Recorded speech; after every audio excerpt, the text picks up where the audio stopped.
This is Democracy Now!, democracynow.org, the War and Peace Report. I'm Amy Goodman with Juan Gonzalez. We're talking about fracking. It's a major debate across the country, particularly here in New York State. The governor is about to make a decision about whether to lift a ban or a moratorium on fracking. At his State of the State address next week, there is a major protest promise. Our guests are Dan Simmons in Washington, D.C. with the Institute for Energy Research, Kate Hudson of Riverkeeper in New York, Binghamton, New York Mayor Matt Ryan, and Phelim McAleer, filmmaker who is just coming out with a new film called Frack Nation, which is pro-fracking. Juan. Well, I'd like to bring Dan Simmons back into the conversation. You're far from the heated exchange here in the studio in Washington, D.C.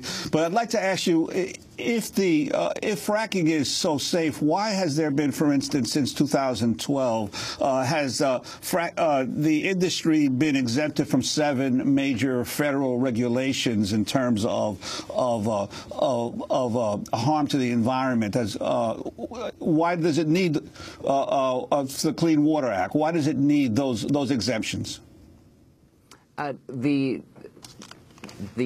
oil and gas industry is regulated by the states, and whether it's the state of Pennsylvania or the state of New York or North Dakota, Colorado, they are a heavily regulated industry. Just because the federal government isn't doing the regulation does not mean that they're not regulated, and that's a very important point, because the states the states heavily regulate because they are the closest to those environmental issues that, instead of like the regulations being crafted here in Washington, D.C., where we don't necessarily know, the lay of the land in New York as well as the New York regulators. I would prefer for New York to be regulated by New York regulators, because they both experience the benefits of drilling, but also the cost and also the downside. And I think their regulations are going to be better tuned, and that's why the regulation is by the states and not necessarily all by the federal government. But let me follow up on that question, because it's a key one, especially around the issue of the Clean Water Act and Safe Drinking Water Act.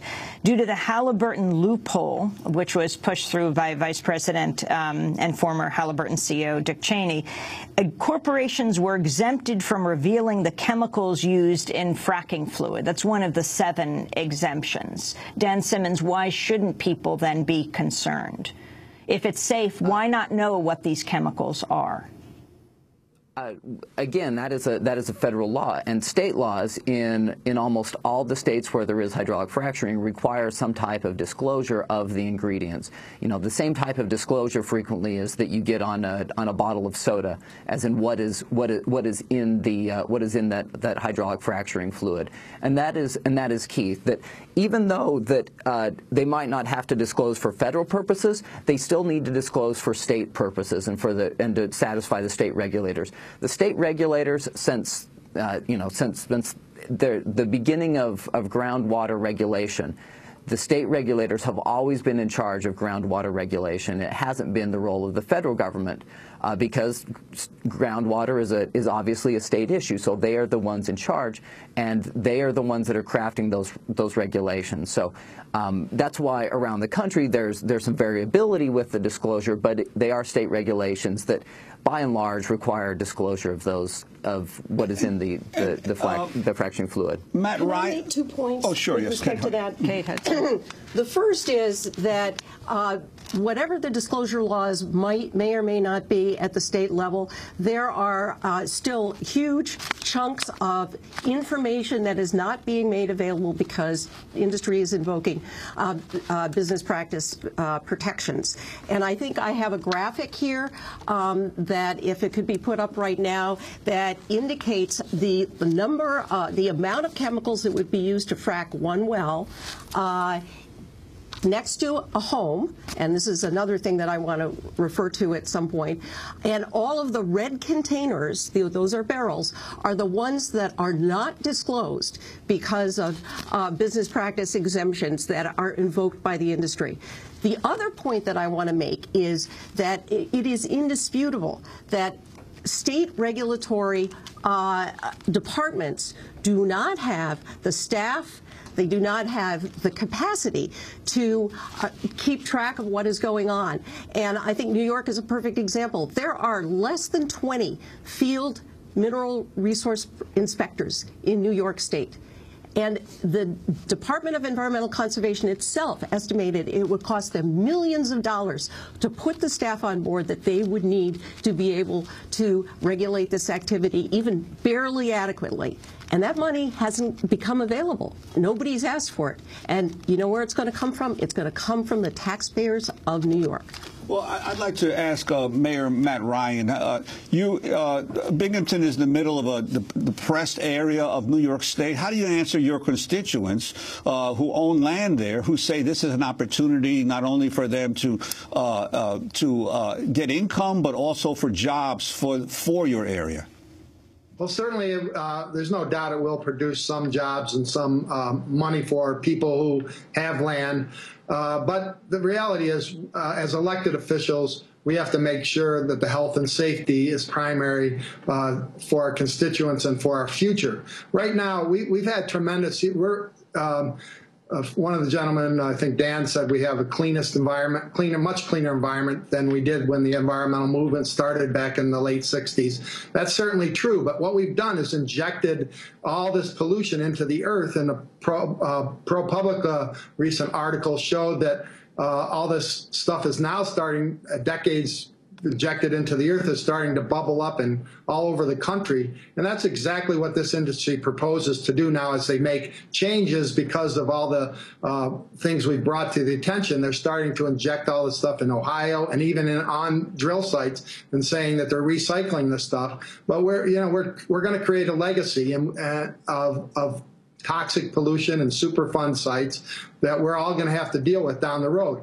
We do love modernity to the filmmaker. We love it, and that's why we want to make farmers do what they do best, grow things, grow biodiesel fuels. Let's have Governor Cuomo come up with a plan that makes our farmers more productive and do what they know they love to do and not pollute their property and not sell out. Many of these farmers are claiming, a lot of people who own land who haven't farmed it a long time. They're just cashing in and they're going to leave. Many people, I've talked to dozens of people down in Pennsylvania, prominent citizens who have left the area because of this drilling activity. This is, we do love modernity, and we need to look at clean energy technology. Global warming's terrifying new math. The Rolling Stone article said last summer that revealed that the fossil fuel industry has 5 times more carbon in its proven reserves than the science says can be burned if we want to avoid climate catastrophe. If we're going to go into a modern society that has a sustainable way of producing energy, we can't put all our eggs in this basket of fracking. We should be putting a lot more into renewables. The whole world is doing it. Germany's doing it. Japan's doing it. They're scrapping their nukes in Germany. They produced 50% of their energy by solar power a few weekends ago. It can be done, and those are the sustainable jobs and we have. Governor Cuomo, you are putting tens of millions of dollars into research in our universities for clean energy technology at Binghamton University. And we're going to build an incubator. We're going to incubate those jobs into our community. And that's what we should be doing. We believe in the future of our country. That's what modernity is, and that's where we should go. Oil and gas is old technology. We should be going towards new technology. All right, Fiona McAleer, your response? Well, you see, we started off talking about science, right? Kate talked about science, Mayor Ryan talked about science.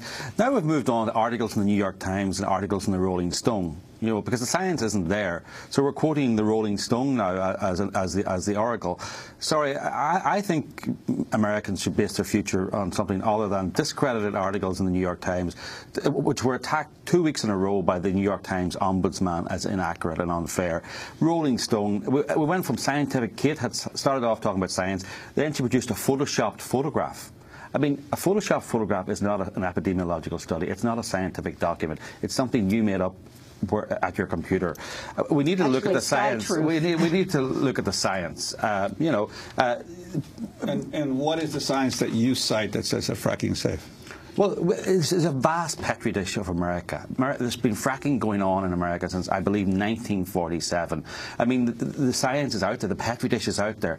There have been no scientific epidemiological studies to show that fracking has harmed human health in any way.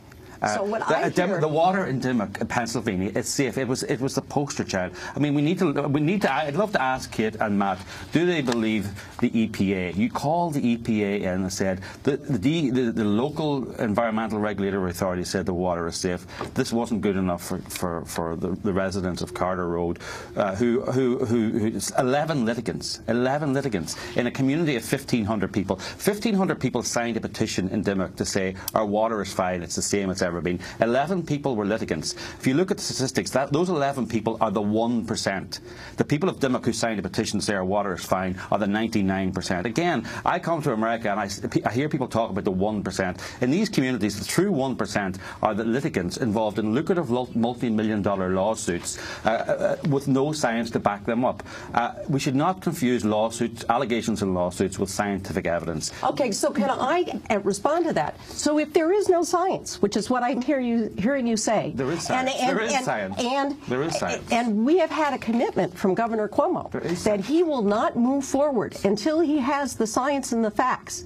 Then why is he moving forward with this decision on hydrofracking without having the health study review completed, without having the environmental review completed?